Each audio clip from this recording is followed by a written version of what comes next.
India में राज्य कैसे बनते हैं, किस अनुच्छेद के अंतर्गत राज्य बनाए जाते हैं। ठीक है, राज्य की जो बाउंड्री होती है, मतलब स्टेट की जो बाउंड्रीज होती है, उसको ऑल्टर कैसे कर सकते हैं, उसके नेम को कैसे हम बदल सकते हैं। तो ये सारी चीजें हमारे किस पार्ट में आती हैं, आज हम जानेंगे इस वीडियो में।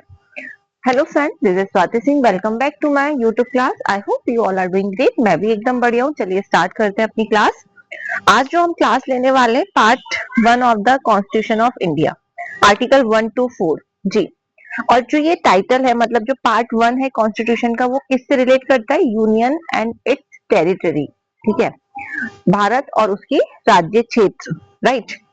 तो पार्ट वन में 4 आर्टिकल्स हैं, 1 2 3 4। ठीक है, और पार्ट 1 आपका ये डिफाइन करता है कि भारत का राज्य क्षेत्र कौन सा होगा। ठीक है, ठीक है, और क्या क्या राज्य भारत के अंतर्गत आएंगे।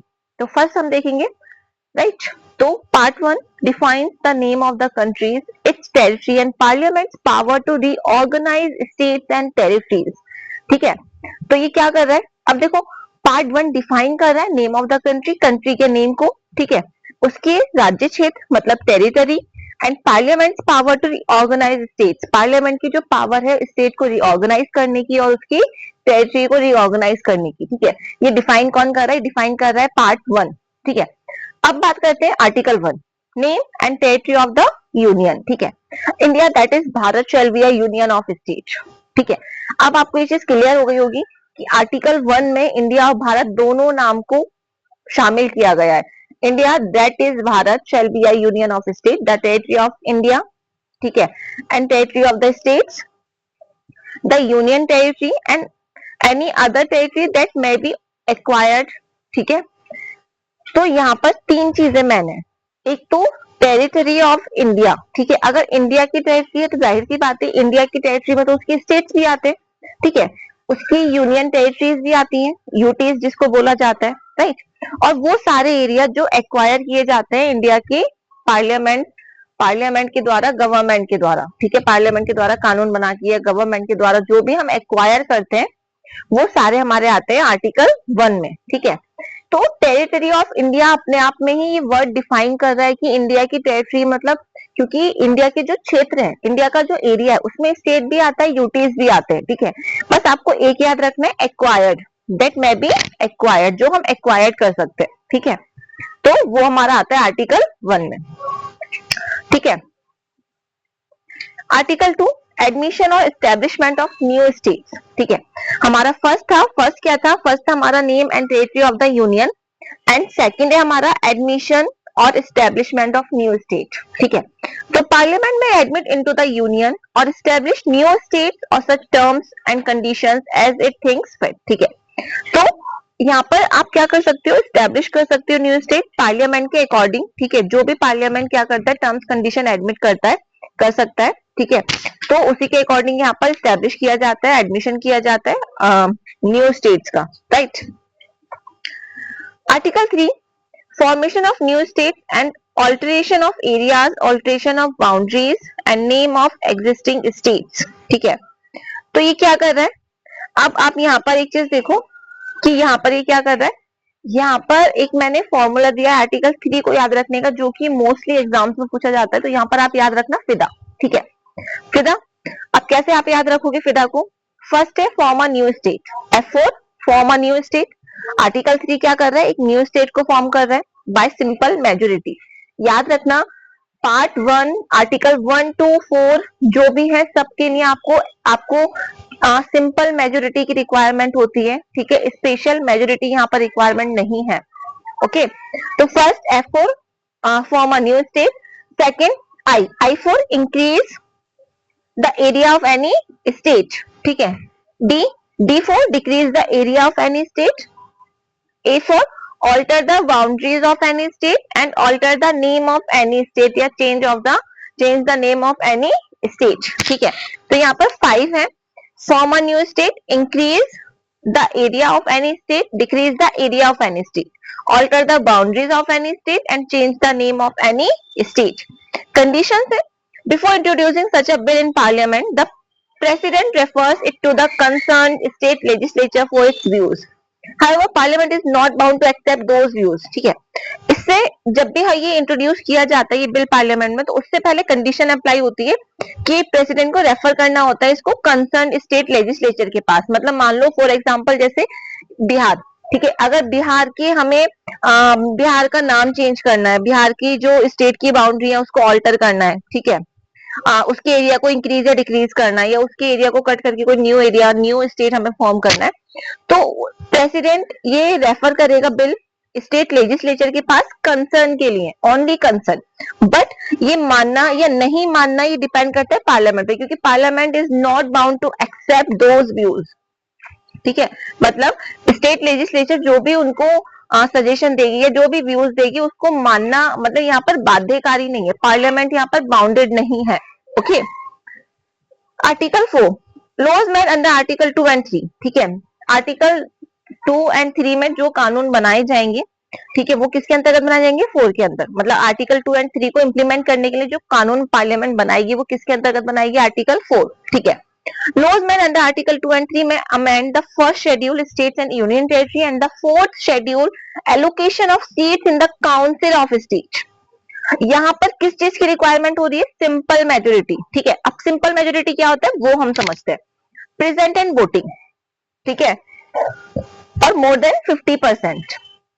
फर्स्ट जैसे एग्जांपल से समझते हैं, बात करते हैं लोकसभा। लोकसभा में 543 मेंबर्स, ठीक है, अब 543 मेंबर्स में से यहाँ पर अगर आप बात करो कि यहाँ पर कुछ मेंबर्स, मतलब जैसे हम फॉर एग्जांपल मान लेते हैं कि 543 मेंबर्स हैं, ठीक है, तो यहाँ पर 500 मेंबर्स अभी प्रेजेंट है, कहाँ पर प्रेजेंट है, वोट सभा में, मतलब लोकसभा में प्रेजेंट है। ठीक है, अब 10 एब्सटेन है, एब्सटेन मतलब जो वोट नहीं देना चाहते, एब्सटेन बोला जाता है जो मतलब जो वोट देंगे नहीं। ठीक है, उसके अलावा 10 एब्सेंट है जो आए ही नहीं है। ठीक है, तो यहाँ पर जो प्रेजेंट है उन्हीं को हाउस में काउंट किया जाता है, उनकी ही यस और नो को गिना जाता है, अदरवाइज एब्सेंट और एब्सटेन को नहीं यहाँ पर काउंट किया जाता। ठीक है, तो यहाँ पर हम क्या कर रहे हैं, और जैसे मान लिया हमने फॉर एग्जाम्पल 500 सीट्स हैं, ठीक है, अब 10 एब्सटेन है 10 एब्सेंट है, ठीक है, तो हमारे पास कितने बचे,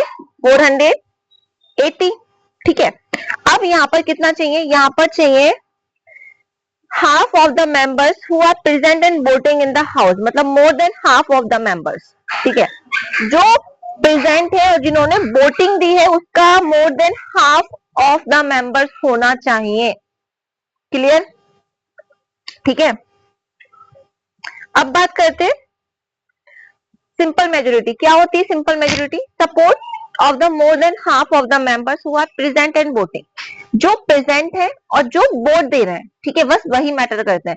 जो नहीं आए, पार्लियामेंट गए नहीं है, उनसे हमें कोई मतलब नहीं है। जो एब्सटेन है मतलब जो वोट नहीं करना चाहते उनसे हमें मतलब नहीं। जो प्रेजेंट है और वोट दे रहे हैं मतलब प्रेजेंट, जो प्रेजेंट है और जो वोटिंग में शामिल हो रहे हैं, ठीक है, हम सिर्फ उनको काउंट करते हैं, राइट।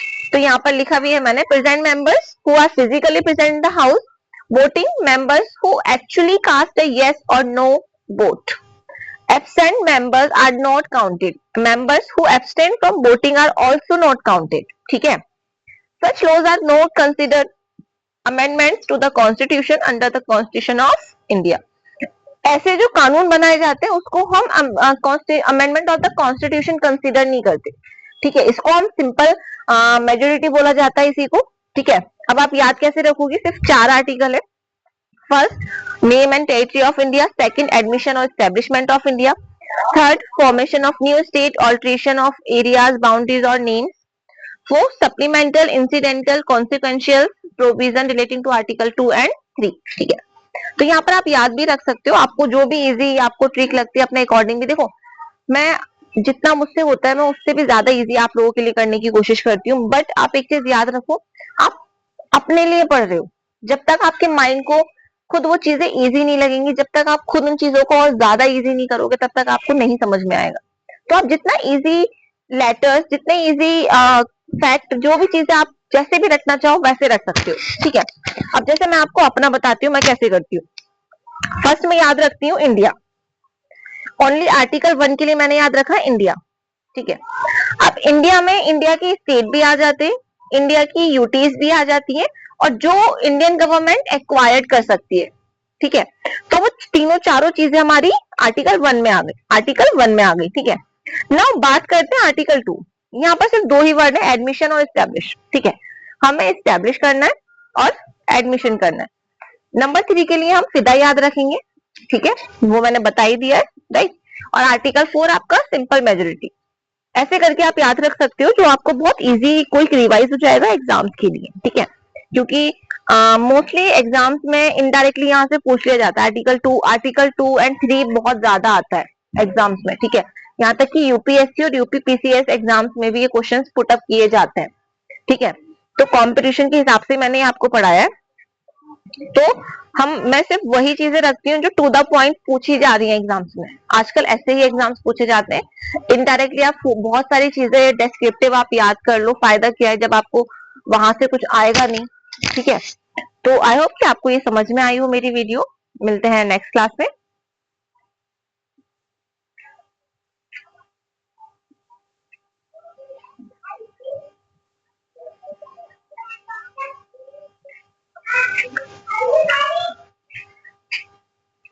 और अगर आपको कोई भी क्विक रिवीजन चाहिए, कोई भी न्यू वीडियो चाहिए, तो आप यहाँ पर मुझे कमेंट भी कर सकते हो। मेरे चैनल को लाइक शेयर सब्सक्राइब करो। ध्यान रखो, मिलते हैं नेक्स्ट क्लास में।